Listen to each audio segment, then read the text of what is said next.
Hello and welcome to another episode of Beat the Experts, brought to you by Falcone Moon Ford. Alongside Mike Bires, I'm Andrew Chiappazzi. The Beaver County Times coverage area had 4 teams in the state baseball and softball tournament that started Monday. 3 baseball, 1 softball. All 4 teams won. Now they'll play Thursday in the quarterfinals. AJ, let's break down those games. Yeah, and we'll begin in Class 3A with baseball, where Southside will take on District 6 champion Huntington in the quarterfinals on Thursday. And really, Mike, Southside has kind of become the story of the postseason for me. This is a team that not only qualified for the PIAA playoffs for the first time since 2000 by beating 2-time WPIAL champ Riverside in the consolation game, but the Rams won a state playoff game on Monday for what appears to be the first time in school history. That's pretty cool.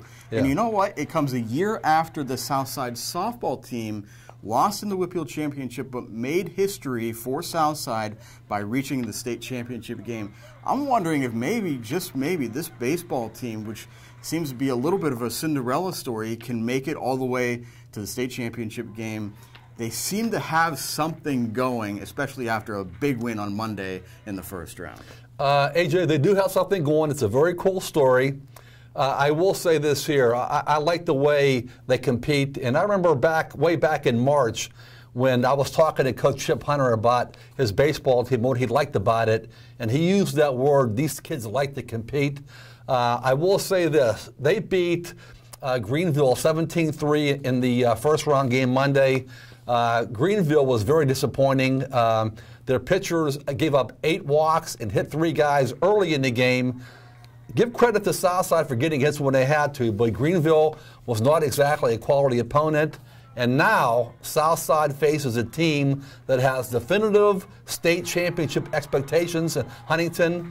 I think they're either 21-1 or 22-1. Their coach says that their pitcher, Jared Showalter, is the best pitcher in 3A in the state. He will not pitch against Southside, but he's a very good player. He also plays on the field. He's in the batting lineup here. It'll be a very tough game to win for Southside. They're going to travel a little bit to play this game here, but we shall see what happens. Absolutely right. Meanwhile, in Class 4A, Hopewell got another outstanding start, surprise, surprise, from star pitcher Joe Rock to win its first-round game over Grove City 5-0. Now the Vikings take on WPIAL runner-up Ringgold in the quarterfinals. And, Mike, Rock probably won't be able to pitch in this game on Thursday, so the Vikings will have to turn to sophomore Jake McGovern to take the mound. McGovern was very good against South Fayette in the WPIAL semifinals. A 1-0 loss. He pitched 6 innings, struck out a couple guys, was able to strand some runners and work out of jams. For a sophomore, this is a very big game.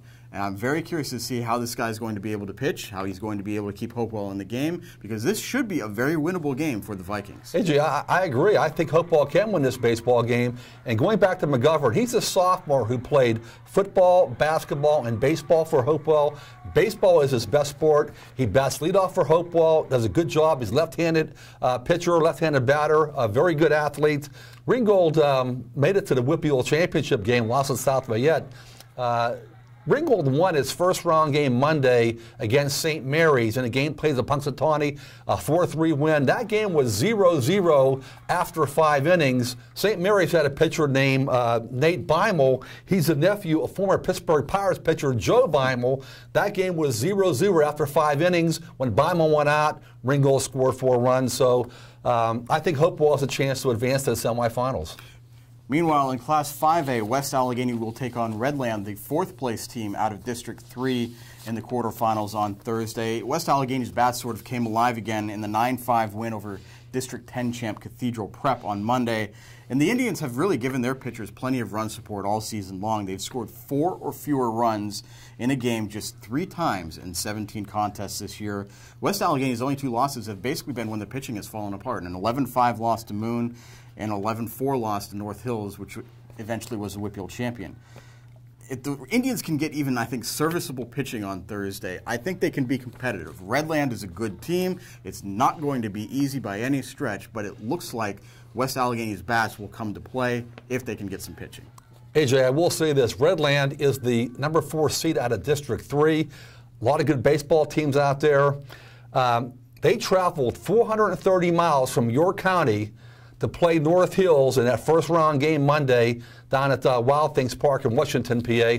And Redland won that game 5-0. This game will feature 4 athletes who are going to be playing major college baseball in the Southeastern Conference. AJ, one of those players is West Allegheny's Austin Hendricks, who's going to be going to Mississippi State. He's an outfielder pitcher. Redland has 3 guys going to the Southeastern Conference. Luke Wagner and Cole Wagner, their cousins, both going to Georgia, and their catcher, Jared Payne, is a sophomore. He's already committed to Kentucky. A lot of good players on that baseball team. It'll be a tough game for West State to win. Absolutely right. Meanwhile, West Allegheny softball will take on Albert Gallatin on Thursday in the Class 5A quarterfinals.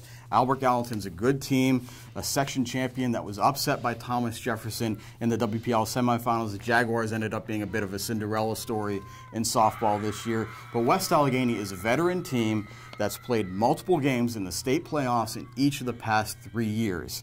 And it looks like Mackenzie Partika, the Indians' best hitter, is getting hot again. She hit 2 home runs in West Allegheny's win over Donegal in the first round. If she's going and the rest of West Allegheny is just playing its normal quality softball, the Indians have to be a heavy favorite here. Yeah, you know, West Allegheny, the softball team's 21-1.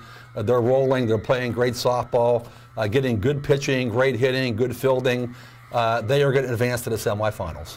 That does it for this week's episode of Beat the Experts. You can keep track of all of these games on timesonline.com. And join us later in the week at timesonline.com for the next edition of Game On. So for Mike Bires, I'm Andrew Chiappazzi. That does it for now. We'll see you again soon.